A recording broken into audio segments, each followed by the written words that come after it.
Hello friends, this is Deepak Singh and on behalf of AQ Bias, today we'll be discussing the topic of Forex reserves. ये काफ़ी time से news में चल रहा है क्योंकि हम कोरोना वायरस के टाइम से देखें तो फॉरेक्स की वैल्यू बढ़ती जा रही है। जैसे कि मार्च 2020 जब कोरोना वायरस का आउटब्रेक इंडिया में स्टार्ट हुआ था, तब फॉरेक्स रिजर्व्स इंडिया की जो वैल्यू थी $477 बिलियन थी, but now it has breached the $600 billion mark. So as you can see the rise in the forex reserves. So in this background we'll be discussing this topic. So in the first week of June, that is of June 4 को जो weekend हुआ था, तब RBI ने data release करा था that India for the first time crossed the $600 billion mark after the forex reserves rose by around $7 billion.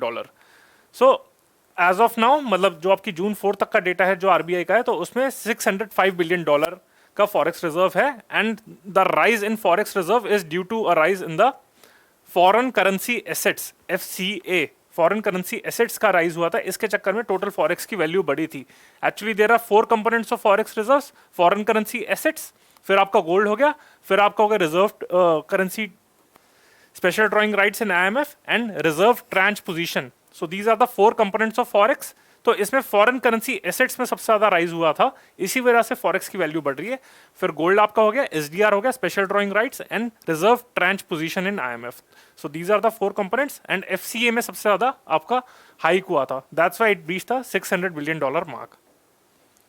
And as we can see the trajectory of our forex, so we can see that in April 91, in the aftermath of balance of payment crisis, तो तब India के पास forex reserves थे $3.6 billion. सिर्फ 3 हफ्ते का import का bill pay करने तक का हमारे पास फॉरेक्स था, तो उतना ही अमाउंट था हमारे पास. So we were facing balance of payment crisis, but after that we started building up. So as we can see it grew, and now at the when coronavirus outbreak happened, so at that time it was $477 billion, and now it has reached the $600 billion mark. So as we can see the latest data as of the mid of June, so the data is China has the highest forex reserves in the world, followed by Japan, then Switzerland, and then Russia and India are competing closely. क्योंकि इस साल के मार्च में भी ऐसा हुआ था कि इंडिया ने रशिया को ओवरटेक कर लिया था. As you can see it's Russia का 605.2 है एंड इंडिया का 605 है. सो इसमें कुछ ना कुछ फ्लक्चुएशन होती रहती है माइनर, तो कभी इंडिया 4th पे आ जाता है, कभी रशिया 4th पे आ जाता है, तो ये चलता रहता है. But the top 3 by a very big margin are China, Japan and Switzerland. तो इसमें अभी कोई मेजर चेंज नहीं होने वाला. So in prelims they can, instead of asking China के जैसे सबसे ज़्यादा फॉरेक्स रिजर्व है, सो वो ये नहीं पूछेंगे क्योंकि चाइना के बारे में हमें पता ही है. But they can ask that which are the top second country and the third country. So Japan followed by Switzerland. These are the top 3 countries holding the forex reserve. Okay? तो ये आपका हो गया.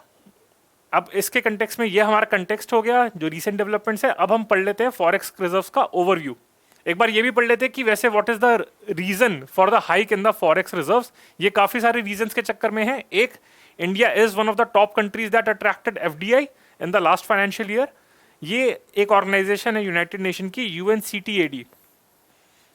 तो इसने अभी डेटा रिलीज करा है कुछ दिन पहले that about the change in FDI from 2019 to 2020. तो FDI के बारे में तो इंडिया गवर्नमेंट ने भी इसको हाईलाइट करा है. अभी रिसेंटली अप्रैल का भी डेटा आया था. तो 2019 टू 2020 में कितना FDI परसेंटेज आया? India's FDI increase by 25%. So it is among the top 5 countries in the world जिसमें FDI में सबसे ज्यादा पॉजिटिव चेंज आया है. The top country is Sweden, followed by Hong Kong. Sweden हो गई, Hong Kong हो गया, then Israel, India and China. तो इंडिया में जो परसेंटेज आया है FDI का वो चाइना से भी ज़्यादा है, 25% चेंज आया है. बाकी UAE हो गया, आपका USA हो गया. तो इसमें यहाँ पे FDI डिक्लाइन हुई है in the period of 2019 and 2020 के बीच में. तो as we can see FDI ज़्यादा आ रही है इस तरह से. सेकेंड इज इंडिया ने अब आत्मनिर्भर अभियान लॉन्च करा है, which calls for self-reliance as well as reducing imports.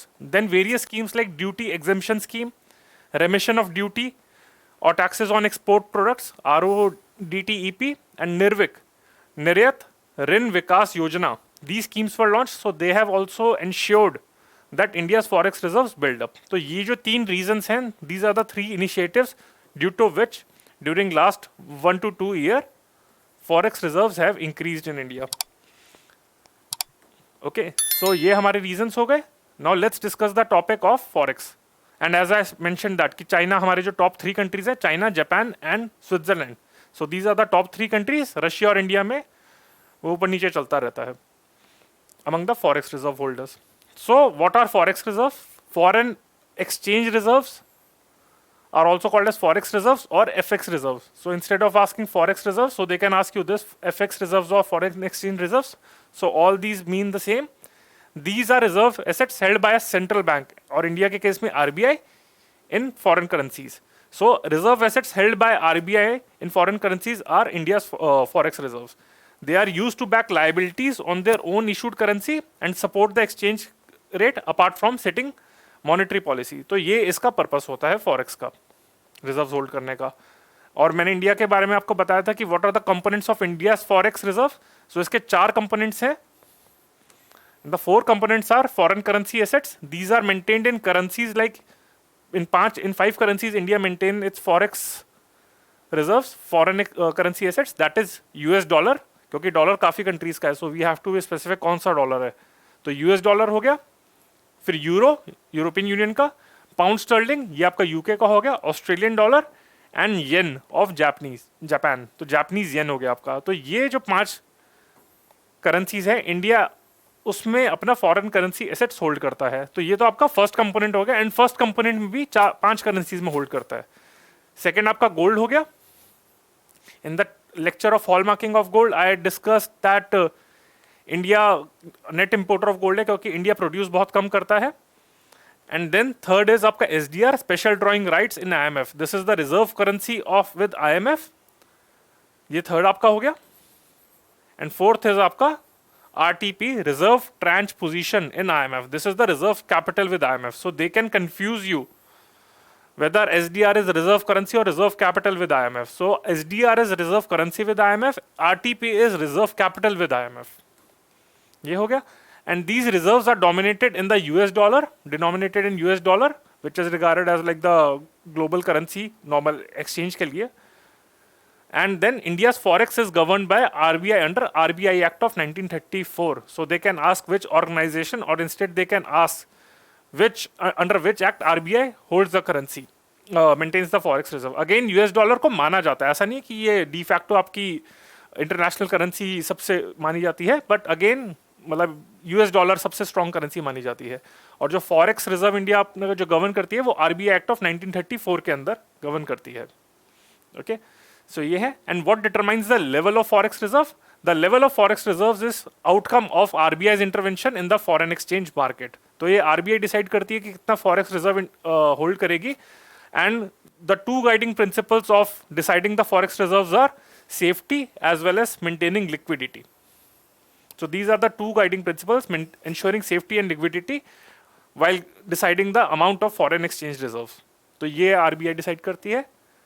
तो ये हमारा हो गया. अब तक की फैक्ट्स हो गए हमारे. इसमें हमने डिस्कस करा कि what are forex reserve, India के कंपोनेंट्स क्या हैं फॉरेक्स के, फिर उसमें से टॉप कंट्रीज कौन कौन सी हैं in terms of forex reserve. अब हम आते हैं क्रिटिकल एनालिसिस पे.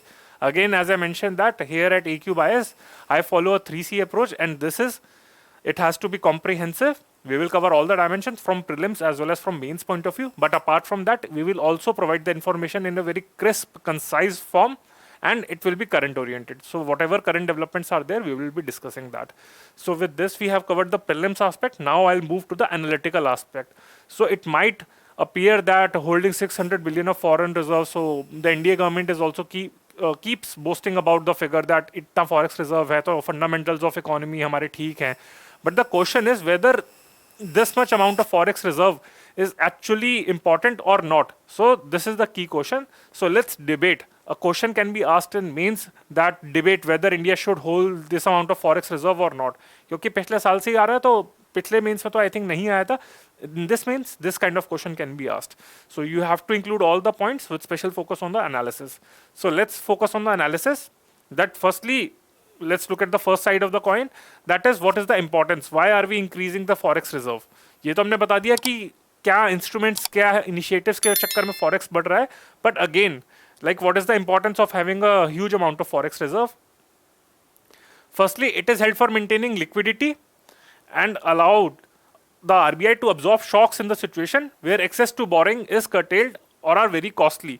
तो जब लगता है कि एक्सटर्नल बोरिंग नहीं कर पाएंगे, कुछ ऐसे एक्सटर्नल क्राइसिस हो जाता है फाइनेंशियल क्राइसिस में, तब हमें लगता है बोरो नहीं कर सकते, then we can use the forex reserve. तो एक तरीके से आपकी जो सेफ्टी नेट हो गया आपका, यानी कि आपकी जो सेविंग्स होती हैं, तो उसकी तरीके से उस टाइम पे मतलब जैसे क्राइसिस सिचुएशन होती है, रिसेशन हो जाता है, तो घर में आप लोग क्या करते हैं, अपनी सेविंग्स यूज करते हैं। जब आपकी इनकम नहीं आ रही, रेगुलर इनकम नहीं आ रही, then you go for savings. So similarly in the crisis situation यहाँ पे फॉरेक्स को यूज करा जाता है। It provides confidence that the authorities are committed to timely discharge of external obligation। जैसे बैलेंस ऑफ पेमेंट क्राइसिस का जो 1991 में हुआ था, उसमें वहां पे सिर्फ इंडिया के पास 3 हफ्तों के लिए इंपोर्ट्स का बिल पे करने का अमाउंट था, फॉरेक्स था। तो but if you have huge forex reserve, then it gives assurance to the authorities that the government of India can discharge the external obligation, जो भी उसके इंपोर्ट पेमेंट्स हैं, जो भी इंपोर्ट बिल है, उसको पे कर सकती है। And it also supports the value of the local currency, यानी कि इंडियन करेंसी को भी सपोर्ट करती है, उसकी value. It is an important component of the balance of payment and it gives it is an essential element of the analysis of the economy's external position. तो forex अगर आपके पास अच्छा खासा है, तो इट शोज दैट ओके, आपका external position ठीक है, आपका एक्सटर्नल सेक्टर ठीक है, you will be able to pay the import bills. And जब ग्लोबल फाइनेंशियल क्राइसिस हुआ था, as I mention in the first point, कि क्राइसिस सिचुएशन में आपके लिए फॉरेक्स काफी इंपॉर्टेंट होता है। So at that time when the crisis of 2008 happened, at that time it was realized that forex, building up the forex is like very important, forex reserves is very important, and that also played a key role in helping India insulated from the worst at that time। जब वहाँ पे global meltdown हुआ था 2008-9 का, तो China और India उस time पे बच गए थे, काफ़ी हद तक डिक्लाइन हुआ था, बट स्टिल इंडिया काफ़ी टाइम तक बचा रहा था उससे, इतना ज़्यादा सिचुएशन खराब नहीं होती। So one of the key reason was India का जो फॉरेक्स रिजर्व इंडिया ने मेंटेन करा हुआ था, उस टाइम पे भी अच्छा खासा था, अब इस टाइम पे तो और ज़्यादा बढ़ा लिया है। So it appears that it's a good thing to build up a huge amount of forex reserve, that appears okay. But the point is, according to various experts, it's not just the opposition party, but according to various financial experts, it is said that India shouldn't hold this much amount of forex reserve.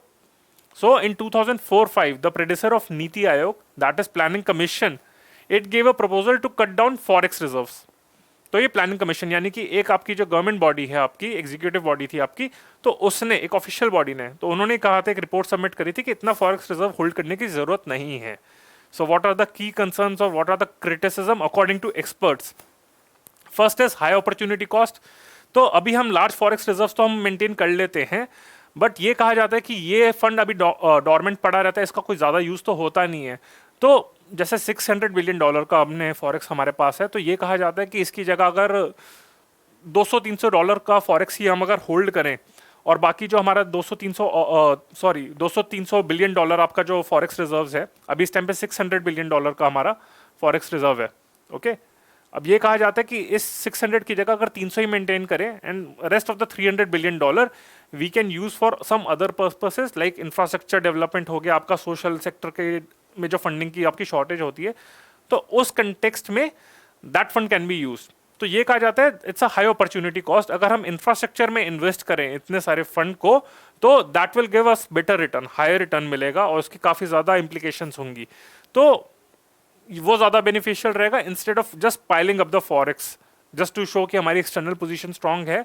उसकी जगह हमको infrastructure finance में ये सारा, इसमें से काफ़ी ज़्यादा अमाउंट हमें लगा देना चाहिए, जिसमें हमको हायर रिटर्न मिलेगा। तो ये आपका हो गया। Second is value of forex. Often there is a tendency to keep forex reserve equal to the value of 6 months of import। जब बैलेंस ऑफ पेमेंट का क्राइसिस हुआ था 1991 का, तब उस टाइम पे कहा जाता था कि हमारे पास सिर्फ 3 हफ्ते 3 वीक्स ऑफ इंपोर्ट्स का बिल पे करने के लिए था। पर एक्सपर्ट्स कहते हैं 3 वीक्स तो ये तो बहुत कम हो गया था, तभी क्राइसिस हो गया था, पर कहते हैं कि अराउंड 6 मंथ्स ऑफ इंपोर्ट हमारे पास होना चाहिए। मतलब इतना फॉरेक्स होना चाहिए कि हम अगले 6 महीने के इंपोर्ट बिल पे करना चाहिए। 6 महीने are more than sufficient to get the back the economy on track, किसी भी क्राइसिस को डील करने के लिए। ऑल्दो कोरोना वायरस का क्राइसिस कुछ ज़्यादा हो गया, बट स्टिल माना जाता है कि 6 मंथ्स ऑफ इंपोर्ट्स तक का, इतना 6 महीने के इंपोर्ट बिल को पे करने के लिए जितना फॉरेक्स होना चाहिए उतना ही मेंटेन करना चाहिए। तो ये कहा जाता है कि if we go by this logic, और अगर ये भी कहें कि हमारा जीडीपी एक मतलब नॉर्मल टाइम पे हमारा 7.5% ग्रोथ पे चल रहा है। सो देखा जाए तो 100 बिलियन या फिर वो आपके 150 मिलियन डॉलर आपका जो है 150 बिलियन डॉलर हो गया या फिर 100 बिलियन, मतलब 102, चलो एटमैक्स अपर लिमिट लगा ली जाए तो only 200 billion dollars are required to pay for the 6 months of import. ठीक है, इस केस में देखा जाए, बट एक्चुअल रिजर्व्स अगर हम इस सिनेरियो में देखा जाए तो 600 बिलियन डॉलर है। So again like we are in surplus of around 400 billion dollar. तो ये ज्यादा है, ये डॉर्मेंट पड़ा हुआ है, and these again as I said that this can be used for some other purpose also. Okay, जैसे इंफ्रास्ट्रक्चर फाइनेंस हो गया जहां पे हमें ज्यादा रिटर्न मिलेंगे। तो ये आपका हो गया वैल्यू ऑफ फॉरेक्स, फिर अपॉर्चुनिटी कॉस्ट हो गया। थर्ड हो गया ऑल्टरनेटिव। अब कुछ लोग ये कहेंगे कि भाई बेटर रहेगा कि क्राइसिस सिचुएशन में डील करने के लिए। सो अगर फॉरेक्स नहीं होगा then what is the alternative? So let's discuss the alternative also. So if a crisis situation happen, obviously not the balance of payment crisis वाला, पर अगर लगता है कि 6 मंथ के इंपोर्ट बिल के बाद भी हमारे पास अमाउंट नहीं है और हमारा बिल ज्यादा है, so in that case India can buy an inexpensive credit line from the IMF, international monetary fund, जिसने बैलेंस ऑफ पेमेंट के क्राइसिस पे भी इंडिया को हेल्प करा था। तो India can buy an inexpensive a cheap credit line from IMF which gives India right to borrow to avert a future crisis. So this reduces the need for large forex reserves.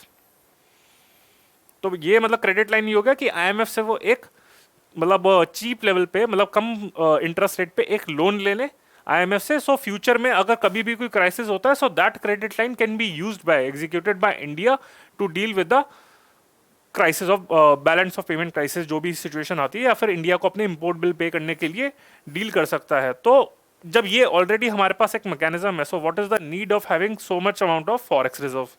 ये आपका point हो गया। फिर आता है comparison में कि देखो चाइना के बारे में हम कहते हैं कि चाइना का तो 3 ट्रिलियन डॉलर का है, इंडिया का तो सिर्फ 600 बिलियन डॉलर है, वो अब जाके टच हुआ है, पर चाइना का 3 ट्रिलियन डॉलर का फॉरेक्स रिजर्व है। अब चाइना के केस में, पर यह भी कहा जाता है कि चाइना की एक स्टोरी अलग ही है, चाइना की अलग कहानी है। यह है कि this 3 trillion dollar forex reserves अगर आपका देखा है, so that is result of a policy in which it's under value devalued its currency by the name of yuan. Japanese आपका येन है, ये आपका जापान का है, एंड युआन आपका चाइना का है। So it devalued the currency which pushed exports. तो एक्सपोर्ट ज्यादा आपके उसको प्रमोट कर रहा था डीवैल्यूएशन के बाद, ये हम अलग से देखेंगे डीवैल्यूएशन करेंसी के कंटेक्स्ट में। बट अभी उसको चाइना को काफी क्रिटिसाइज करा गया था, ट्रेड टेंशन हो गई थी, और चाइना ने भी अपनी करेंसी को सही वैल्यू करना शुरू कर दिया है। तो अब चाइना भी ये सब नहीं कर रहा, और उसमें क्रिटिसिज्म भी है और उसके काफी इंप्लीकेशंस भी है। अगर एक्सपोर्ट प्रमोट करेंगे, इंपोर्ट्स पे मुश्किल आएगी, तो ये सब काफी इसमें कॉम्प्लिकेशंस हैं। So that shouldn't be replicated. तो चाइना ने तो इस तरीके से अपना फॉरेक्स रिजर्व अपना बिल्ड करा था। ऑल्सो चाइना का भी जो फॉरेक्स रिजर्व है, इवन चाइना हैज रियलाइज कि पहले तो वो अराउंड 4 ट्रिलियन डॉलर तक पहुंच चुका था, 3.8 ट्रिलियन डॉलर तक पहुंच चुका था। तो अब चाइना का भी जो फॉरेक्स है वो कम आ चुका है, it has also started declining. पहले तो अराउंड 3.8 और अराउंड 4 ट्रिलियन डॉलर में चाइना का अपना रिजर्व था, अब वो चाइना का भी डिक्लाइन होकर अराउंड 3.1 3.2 पे आ जाता है। तो अब लग रहा है कि चाइना का फॉरेक्स रिजर्व ग्रेजुअली थोड़ा और कम आएगा, क्योंकि China has also realise that there is no need to maintain this much amount of forex reserve. Also, around $800 billion out of the foreign exchange reserve is China's sovereign wealth fund. तो उन्होंने China का जो forex reserve है उसको 2 part में divide करा है, एक तो नॉर्मल फॉरेक्स है, दूसरा एक चाइना का सोवेरियन वेल्थ फंड है। तो उसमें पुट करा जाता है सो टू डील विद आपका कोई भी इमरजेंसी सिचुएशन हो गई या फिर आपका इंफ्रास्ट्रक्चर रिलेटेड इश्यूज हो गया, तो इस फंड में भी यूज करा जाता है which is use for some productive purposes. तो ऐसा नहीं कि सारा फॉरेक्स ही सिर्फ वो डॉर्मेंट रखा गया है। तो सोवेरियन वेल्थ फंड है, उसमें भी कुछ अराउंड $800 बिलियन आपका पुट करा जाता है। सो टेक्निकली देखा जाए आपका 3 में से आपका 8 निकाल लो तो अराउंड 2.2 ट्रिलियन डॉलर आपका 2.2 ट्रिलियन डॉलर या फिर अराउंड 2 ट्रिलियन डॉलर ही आपका फॉरेक्स है, rest is this in the sovereign wealth fund. तो चाइना को हम रेप्लिकेट ना करें तो बेटर रहेगा। So in this background, what is the way ahead? We discuss the critical analysis, we discuss the importance of forex reserve, and we discuss the critical analysis. Again, if we discuss about the critical analysis, तो the key points are, पहली बात तो planning commission ने he criticise करा था कि it should be reduced, and what are the arguments? High opportunity cost, because the amount, rest of the amount, instead of building up like a $600 billion forex reserve, we should keep around 100 to 200, and rest should be used for financing infrastructure projects, which will give us a better return. Then again, as we said that the value of forex for 6 months of import is around 100 to 200 billion dollars. So that is an excess. मतलब that is like $600 billion is more than excess of the आपका $100 billion के, तो यानी कि $400 billion हम extra hold कर रहे हैं इस टाइम पे, ठीक है.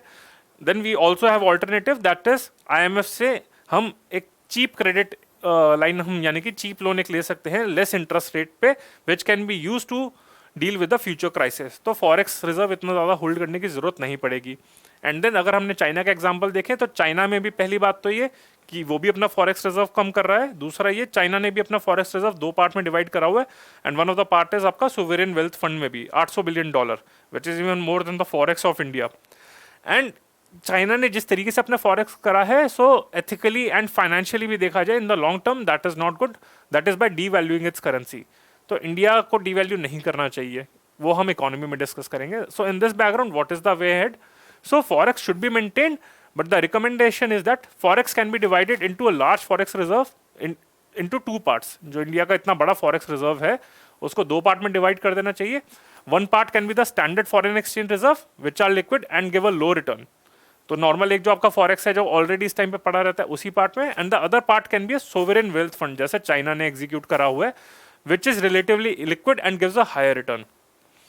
तो चाइना को इसमें मतलब जैसे चाइना ने करा है सोवरेन वेल्थ फंड, उसी तरीके से इंडिया को भी अपना सोवरेन वेल्थ फंड एक बनाना चाहिए. सो ये आपके फॉरेक्स के कंटेक्स्ट में हमने क्रिटिकल एनालिसिस भी डिस्कस कर लिया. ओके फ्रेंड्स, तो इफ यू हैव अ छोटा सा recap of the lecture, then we discuss this. We discuss that the India forex reserve is rising. Corona virus के आउटब्रेक के टाइम पे 477, ये फिगर इंपॉर्टेंट है क्योंकि they can ask in prelims also. So $477 billion था, अब $600 billion हो गया आपका जून के महीने में. एंड वी कैन सी कि इंडिया और रशिया अराउंड 4th और 5th स्पॉट शेयर करते रहते हैं, इनमें एक्सचेंज होता रहता है. Probably India will overtake Russia soon the way India is going, but the top 3 remain same, China, Japan and Switzerland in terms of forex reserve. और जो इंडिया का जो फॉरेक्स आया है, they can also ask that what is the reason for India's rising forex reserve. तो उसमें हम discuss करेंगे कि 4 कंपोनेंट्स है फॉरेक्स के इंडिया के, and the 4 components are foreign currency assets, gold, SDR, foreign currency assets, gold, SDR and RTP. SDR is special drawing rights in IMF and RTP is reserve tranche position in IMF. So these are the 4 components. तो FCA की में जो rise हुआ है इसी के चक्कर में इंडिया के फॉरेक्स रिजर्व की वैल्यू बढ़ रही है. ओके, ये हो गया RBI act of 1934. Instead of ये भी पूछ सकता है कि कौन सी एजेंसी गवर्न करता है, फाइनेंस मिनिस्ट्री, सेबी या फिर कुछ और, but RBI is the organization which deals with the forex reserve of India, which determines. And then we discuss how it determines it by following the policies of safety and liquidity. And फिर उसकी हमने importance discuss करी थी कि क्या क्या उसके हैं, कि बैलेंस ऑफ पेमेंट के क्राइसिस को डील करने के लिए, एक्सटर्नल ऑब्लिगेशंस, लिक्विडिटी मेंटेन करने के लिए. And then we discuss the criticism that high opportunity cost is there. Planning Commission gave a criticism of it. It's more than what is required to pay for the 6 months of import, and we have alternative, and we can't replicate China because it's a different story. Okay, and like China has created a sovereign wealth fund, so similarly India should also divide its forex into 2 parts. One is a standard forex reserve that gives a low return, and the other part can be a sovereign wealth fund.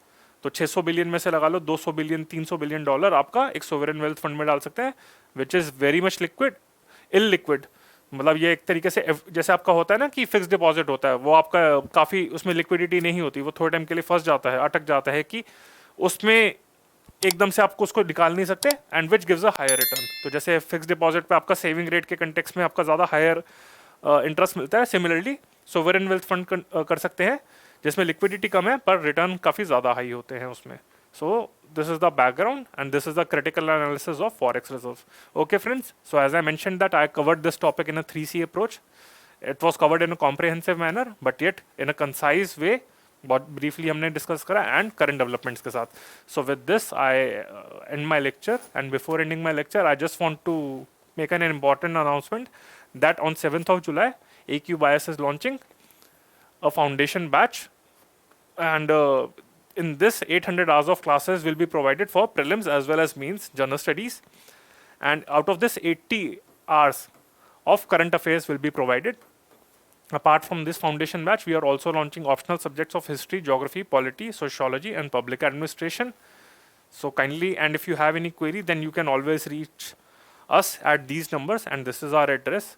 Okay, friends, and so this is Deepak Singh on behalf of AQ Bias. I hope you liked the lecture. If you liked it, then please press the like button, share it, and subscribe to our channel AQ Bias.